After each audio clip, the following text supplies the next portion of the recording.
Women lady అని అంట. నేను ఇంగ్లీష్లో ఈ పదం ఏడికని వచ్చిందో నాకు అర్థమవుతలేదు. అమిత్ షా గుండా అని చెప్పి మాట్లాడతారు. గుండా అనే పదానికి గుండి ఎవరు తెలుసా? మమతా బెనర్జీ.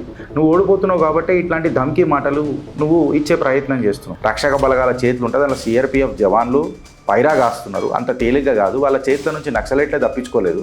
ఈవీఎం మెషిన్లు చాలా చిన్న విషయం. వాళ్ళకు చొరబాటుదారులు భారత్కు వస్తే వాళ్ళు నిలగొట్టడం అనేది క్రైసిస్ అవుతుందా? అబ్బాక కేతీ పడా తుమారా. వీళ్ళు హజ్జలో పోయి అలా దేవుడికి ప్రార్థన ఏమని చేస్తున్నారు? భారతీయ జనతా పార్టీని ఈ దేశం నుంచి రాజకీయంగా ఓడగొట్టాలా, నరేంద్ర మోడీని ఓడగొట్టాలా అని చెప్పి వీళ్ళ ఫిత్రత్ మారదు. They want to implement sharia, they want to implement XYZ. ఎక్కడెక్కడైతే ఇంప్లిమెంట్ అయిందో ఆ దేశాలని సంకనాకిపోయినాయి ఉన్నాయి, మళ్ళీ అక్కడ పోయి ఉంటుర్రా అని అంటే చేత కాదు. అక్కడ దేశంలో కాంగ్రెస్ అనే పార్టీకి ఇట్లా వచ్చితే ఇటు పాకిస్తాన్కి ఇటు బంగ్లాదేశ్కి సంబరాలు కావా ఫ్రెండ్? మమతా బెనర్జీ వెస్ట్ బెంగాల్లో ఓ పెద్ద పంచాయతీ మొదలైంది. వార్ రూమ్లలో పోయి నిలబడ్డది. ఒక చూసినావా, ఈవీఎంలు అన్నీ చోరీ చేస్తున్నారు, డేటాలు మార్చేస్తున్నారు, ఈవీఎం మిషన్లే మార్చేస్తున్నారు. ఇది కదా హ్యాకింగ్ అంటే, ఇట్లానే కదా భారతీయ జనతా పార్టీ గెలుస్తుంది ఎక్సెట్రా ఎక్సెట్రా అని ఇవన్నీ మాట్లాడు మొదలెట్టింది. ఎవరు? మన మమతా బెనర్జీ. దీని మీద మనం మాట్లాడాలనంటే ఫస్ట్ కళ్యాణ్ బెనర్జీ మాట్లాడిన మాటలు మనం జర తీసుకోవాలి. కళ్యాణ్ బెనర్జీ ఏమనంటే డాటీ మ్యాన్, డాటీ మ్యాన్ అన్నాడు. I mean I'm not criticising the language, but dotty man అంటే డాటీ మ్యాన్ ఎన్నిసార్లు అంటావు? ఒకసారి అంటే అయిపోయింది కదా. దాని తర్వాత మనోడు ఒక పదాజాలం వాడతాడు, ఉమెన్ లేడీ అని అంట. నేను ఇంగ్లీష్లో ఈ పదం ఏడికని వచ్చిందో నాకు అర్థమవుతలేదు. ఉమెన్ అంటేనే మహిళ, లేడీ అంటేనే మహిళ. సో ఉమెన్ లేడీ అని అంటే మహిళ స్క్వేరా, మళ్ళీ మమతా బెనర్జీ స్క్వేరా, మహిళా స్క్వేరా ఆమె అని అన్నది నాకు జర పెద్దగా అర్థం కాలే. సో నవ్వొచ్చింది. దాని తర్వాత ఆయన ఏమంటాడంటే అమిత్ షా గుండా అని చెప్పి మాట్లాడతారు. ఏదో వీళ్ళు ఏదో పెద్ద చక్కదనం సొక్కమైన వాళ్ళు అయినట్టు. నువ్వు ఎట్లా ఇమిటేట్ చేసినావు స్పీకర్ గారిని అనేది కూడా మనకు అందరికీ తెలిసే. వెనకటికి వైస్ ప్రెసిడెంట్ ధన్కర్ గారిని కూడా కళ్యాణ్ బెనర్జీ ఏ రకంగా హేళన చేసి మాట్లాడాడు, అవమానించి మాట్లాడాడు, ఇమిటేట్ చేసి మాట్లాడాడు అనేది మనం అందరం చూసినాం. ఈ సకదనాలు వచ్చి ఇలా అమిత్ షా గారిని మాట్లాడడం అనేది నిజంగా గుండా అనే పదానికి గుండి ఎవరు తెలుసా? మమతా బెనర్జీ. ఇది మీరు యాద పెట్టుకోరు. Whether it may be Sandeshkhali or post poll violence etcetera. అది వేరే విషయం. ఏందనంటే ఈ మధ్య ఇప్పుడు మీరు కూడా అంటారు, గిరీష్ వేరోడు ఎంత ఘాతక్గా భారతీయ జనతా పార్టీని విమర్శిస్తాడో నాకు తెలియదు, కానీ నువ్వు విమర్శిస్తే మాత్రం చాలా ఘాతకు ఉంటుంది. ఎందుకంటే మనోడు పోయి నువ్వు మనలో పార్టీని అంటావా అని అన్నట్టు చాలామంది మాట్లాడతారు. సో మన పర కాకుండా విమర్శ అనేది పార్టీ తీసుకోవాలి కాబట్టి మనం చెప్తున్నాం. ఇవాళ మనము అబ్సల్యూట్గా ఎంతోమంది అడుగుతున్నారు, ఏ గిరీష్ భాయ్ బెంగాల్లో నీ ఒపీనియన్ ఏంది అని అడిగితే భారతీయ జనతా పార్టీ గెలుస్తుంది అని చెప్తున్నా. More than 200 seat are expected in West Bengal అని చెప్పి ఎగ్జిట్ పోల్స్ కూడా మాట్లాడుతున్నాయి. అండ్ మోర్ ఓవర్ నేను కూడా చెప్తున్నా, మోర్ దెన్ 200 సీట్స్ వస్తాయా లేవా అది దేవుడు ఎరుగు. కానీ బట్ నాకు ఒక గట్టి నమ్మకం ఉంది ఏంటంటే సర్కార్ మాత్రం భారతీయ జనతా పార్టీ ఎట్టి పరిస్థితుల్లో ఫామ్ చేస్తుంది వెస్ట్ బెంగాల్లో. ఇప్పుడు ఇక్కడ ఒక కీలకమైన ఘట్టం ఏంటంటే ఇవాళ కళ్యాణ్ బెనర్జీ కానీ ఆ కాడికి వస్తే మన మమతా బెనర్జీ కానీ వీళ్ళందరూ గాయ గత్ర ఎందుకు చేస్తున్నారు అని అంటే, నువ్వు ఓటమి నీ దగ్గరకు వస్తుంటేనే కదా నీకు భయం మొదలవుతుంది.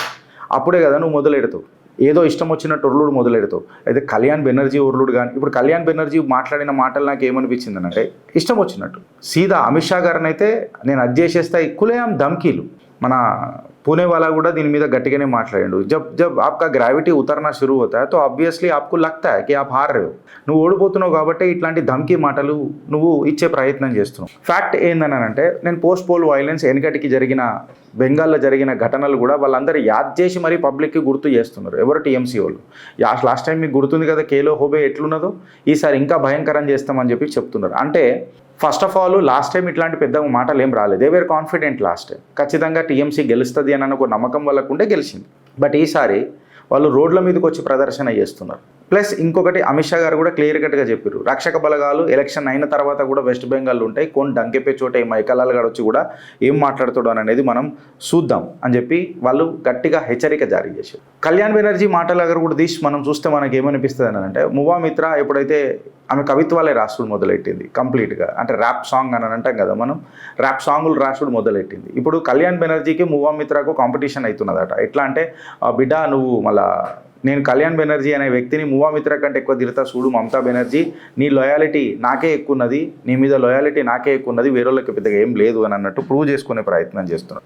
And there comes the dragon, the Didi of the Bengal. మన దీదీ గారు వచ్చి ఏం మాట్లాడతారు అని అంటే, చూసినావా ఈవీఎంలు చోరీలు అవుతున్నాయి, ఈవీఎంలు మార్చేయబడుతున్నాయి ఎక్సెట్రా అని చెప్పి చెప్తారు. ఈ చూరన్ అనేది అవలాగాళ్ళకి చెప్పుర్రు. దేశ ప్రజలకు కాదు. ఎందుకనంటే ఎప్పుడైతే పింక్ స్లిప్ అనేది అయితే మీరు సంతకం చేస్తారు కదా పోలింగ్ బూత్లల్లో, క్లియర్ కట్గా అక్కడ కంట్రోల్ యూనిట్, ఓటింగ్ మెషిన్ది ఇదంతా నంబర్లతో సహా, సీరియల్ నంబర్లతో సహా క్లియర్ కట్గా రాసుకొని బయటికి వెళ్తారు. ఇప్పుడు ఇన్ని సిఆర్పిఎఫ్ బలగాలు అక్కడ ఉన్న తర్వాత మమతా బెనర్జీ చెప్పింది నేను నమ్ముతానని అనుకున్నారా? అంటే దాన్ని ఏమంటారు వీళ్ళు ఏమంటున్నారు మామ, కంట్రోల్ యూనిట్ అంటే పేపర్ పింక్ స్లిప్పులు కూడా మార్చేస్తారా? చెప్పురు మీరు నాకు ఒక మాట. ఇప్పుడు నేను ఒక విషయం మిమ్మల్ని ఏమడుగుతున్నా, మమతా బెనర్జీ ఎక్కడ పోయిందబ్బా అని అంటే పోయింది నన్ను సీల్డ్ రూమ్లకు నన్ను పంపారు, ఎలక్షన్ కమిషన్ ప్రకారం నేను సీల్డ్ రూమ్లకు పోలేను కానీ బట్ అక్కడ దగ్గర దాకానైతే పోవచ్చు, నన్ను రాణిస్తలేరు ఎక్సెట్రా ఎక్సెట్రా ఏదో చెప్పింది, తర్వాత పోయింది. ఒక ఆధారాలు కరెక్ట్గా లేవు ఫ్రెండ్స్. ఏదైనా మనకు పేపర్ చూపించిందా, ఇగో ఈ సీరియల్ నెంబర్ ఉండాలి, ఈ సీరియల్ నెంబర్ లేదు అని అనేది ఓటింగ్ అప్పుడు క్లియర్ కట్గా తెలిసిపోతుంది కదా. ఈ సీరియల్ నెంబర్ ఉండే, ఈ సీరియల్ నెంబర్ మారింది అనేది క్లియర్ కట్గా తెలుస్తుంది కదా. 15 జాగాలల్లో రీపోలింగ్ ఎలక్షన్ కమిషన్ చెప్పింది, ఆడ ఎలక్షన్ మళ్ళీ ఖచ్చితంగా రీపోలింగ్ జరుగుతుంది. ఇక కొంతమంది వీళ్ళు ఉంటారు కదా ఎల్లో జర్నలిజం చేసేటోళ్ళు, వీళ్ళందరూ ఏమని మాట్లాడుతున్నారని అంటే, ఓ బ్రదర్ ఎలక్షన్ రిజల్ట్స్ చెప్పనికే ఇన్ని రోజులు ఎందుకు, అయిపోగానే మిషనే కదా, బటన్ వచ్చేస్తే మొత్తం చెప్పేస్తుంది కదా. బటన్ వచ్చేస్తే చెప్పేస్తుంది కరెక్టే, బట్ ఇన్ని రాష్ట్రాలలో ఎలక్షన్స్ అయినప్పుడు వాళ్ళు కూడా కంప్లీట్గా సిస్టమ్ని మొత్తం చేసుకోవాలి కదా. లా అండ్ ఆర్డర్ని మళ్ళీ కాపాడే బాధ్యత కూడా వాళ్ళదే కదా. ఎలక్షన్ల తర్వాత భారతీయ జనతా పార్టీ హయాంలో పోస్ట్ పోల్ వైలెన్స్ అయింది అని చెప్పి మళ్ళీ నిందెవరు మోపుతారు, ఈ బ్రిగేడే మోపుతారు. సో ఇవన్నీ చూసుకొని పోతారు.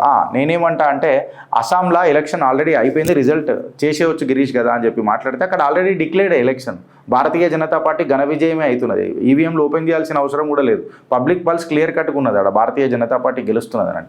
And coming to west Bengal, ఇక్కడ ఫస్ట్ టైం మమతా బెనర్జీ యొక్క గడీలు బద్దలు కాబోతున్నాయి. విశ్లేషకారులు ఏమని మాట్లాడుతున్నారు అని అంటే 200 నుంచి 205+ సీట్స్ వస్తాయి తప్ప దానికంటే తక్కువ రావు అని చెప్పి మాట్లాడుతున్నారు. వాట్ ఎవర్ ఇట్ ఈస్, ఏదైతే ఏంది భారతీయ జనతా పార్టీ అయితే బెంగాల్లో ఖచ్చితంగా ప్రభుత్వం సర్కార్ ఫామ్ చేసే ప్రయత్నం చేస్తుంది. ఇక వీళ్ళందరూ మాట్లాడతారు కొంతమంది, ఇక్కడికేని. అయితే మమతా బెనర్జీది కూడా నువ్వు అబ్జర్వ్ చేస్తే ఫ్రెండ్స్, ఒకటే కాన్స్టిట్యున్సీ కడిగిపోయింది, కరెక్టా రాంగా?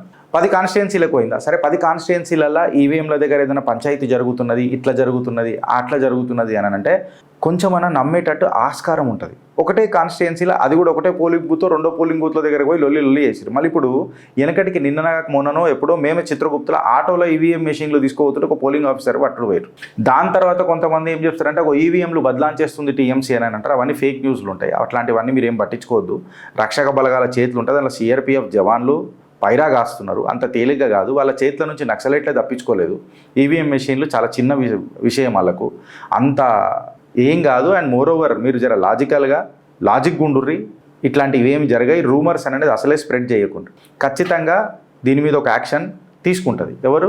సిఆర్పిఎఫ్. ఏమన్నా ఇట్లాంటివి జరుగుతాయి. మమతా బెనర్జీ కూడా ఏదన్నా కథలు పడే ప్రయత్నం చేస్తుంది అని అంటే మాత్రం మామూలుగా ఉండదు. అండ్ ఇప్పుడు అసలైన చిట్టా మొదలవుతుంది ఫ్రెండ్స్. ఏందని అంటే వెస్ట్ బెంగాల్లో ఏం జరిగిందో మనం అందరం చూసినాం. దానికి భారతీయ జనతా పార్టీ ఏ రకంగా కౌంటర్ కూడా ఇచ్చిందో మనం అందరం చూసినాం. Now comes the bigger picture. ఏందని అంటే కర్ణాటక. ఎందుకంటే నిన్న ఆడ ఇవాళ ఈడ అని చెప్పి కాంగ్రెస్ ప్రభుత్వం తెలంగాణలో హ్యాండ్ కర్చీఫ్ వేసింది, కబ్జా చేసింది. విజయ కర్ణాటక పత్రికలో వచ్చిన ప్రకారం ఏందని అంటే మైనారిటీ కాలనీస్ కడతారట, కాలనీలు కడతారట. ఎంత? 600 కోట్లతోని. ఎవరు? కాంగ్రెస్ పార్టీ. ఇది ముస్లిం అపీజ్మెంట్ ఏడికని మొదలైంది. ఇప్పుడు వెనకటికి మీరు చూస్తే ఇక్కడ కూడా కర్ణాటకలో కూడా యాజ్ ఇట్ ఈస్గా మైనారిటీ కాలనీలు ఎట్లుంటాయి ఫ్రెండ్స్? ఒక మాట చెప్పండి. ఏదన్నా నార్మల్ కాలనీ ఉంటుంది, ఈ కాలనీ ఉంటుంది, శ్రీనగర్ కాలనీ ఉంటుంది, ఫిలిం నగర్ కాలనీ ఉంటుంది. పోనీ రేవంత్ రెడ్డి కాలనీ పెట్టుకుందాం, అది పెట్టుకుందాం, ఇట్లా పెట్టుకుందాం. కానీ సిద్ధరామయ్య కాలనీ కూడా యాక్సెప్టెడే, కానీ మైనారిటీ కాలనీ అనేది యాక్సెప్టెడ్ బా. బెంగాల్లో మనం చూసినాం మమతా బెనర్జీ టూరిజంకి ఎంత ఖర్చు చేసింది అంటే 217 కోట్లు. సైన్స్ అండ్ టెక్నాలజీకి ఎంత పెట్టింది అంటే 82 crores. అదే మదర్సాలకు ఎంత పెట్టింది అంటే 5713 crores. సేమ్ కర్ణాటకలో కూడా మైనారిటీ అపీజ్మెంట్ కోసము మైనారిటీ ఫండ్ ఎంత పెట్టింది? 4700 crores పెట్టింది.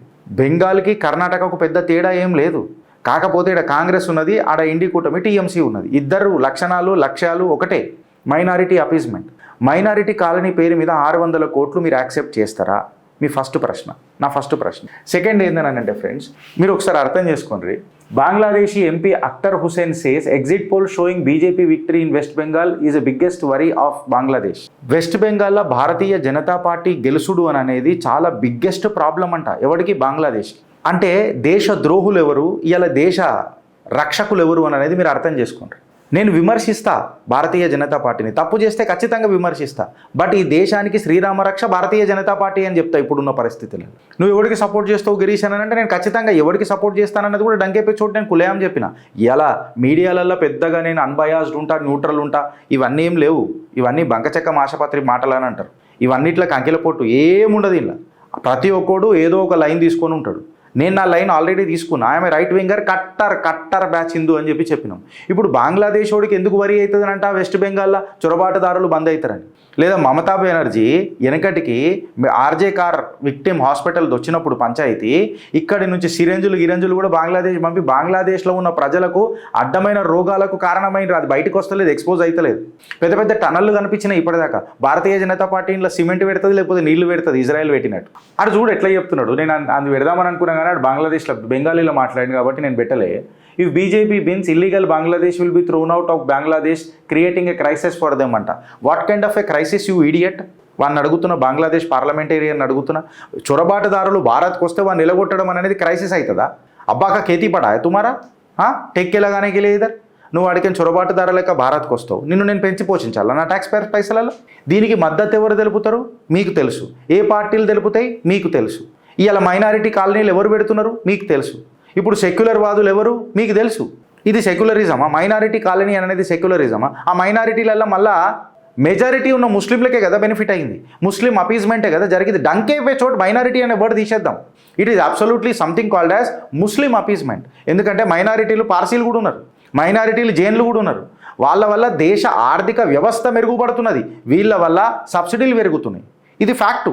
మళ్ళీ హిందువులు ట్యాక్స్ ఎంత కట్టినరు, ముస్లింలకు సబ్సిడీలు ఎంత పోతున్నాయని లెక్క కూడా తీయాలి ఈ ప్రభుత్వాలు అపీజ్మెంట్ ఇస్తున్నప్పుడు.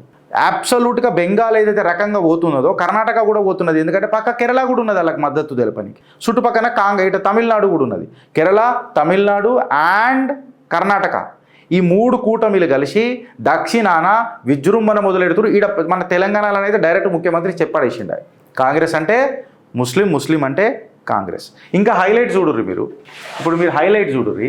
గవర్నమెంట్ సబ్సిడీ ఇస్తుంది కదా అందరికీ, హజ్ కోనిక కూడా వీళ్ళకి సబ్సిడీలు ఇస్తుంది కదా. వీళ్ళు ఏం మాట్లాడుతారో చూడుర్రి గారు.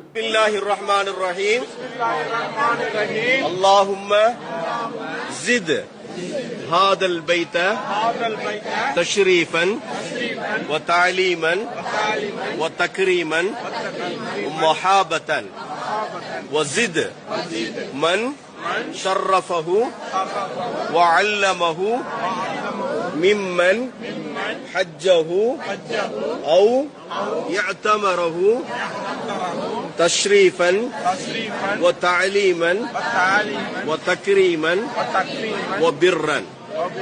இப்ப துவா செய்யுங்க.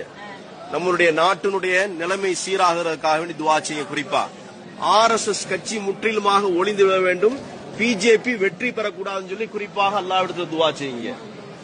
తమిళనాడులో వాళ్ళు ఏమని మాట్లాడారు తెలుసా ఫ్రెండ్స్? ఇప్పుడు మీకు ఎక్స్ప్లెయిన్ చేస్తాను.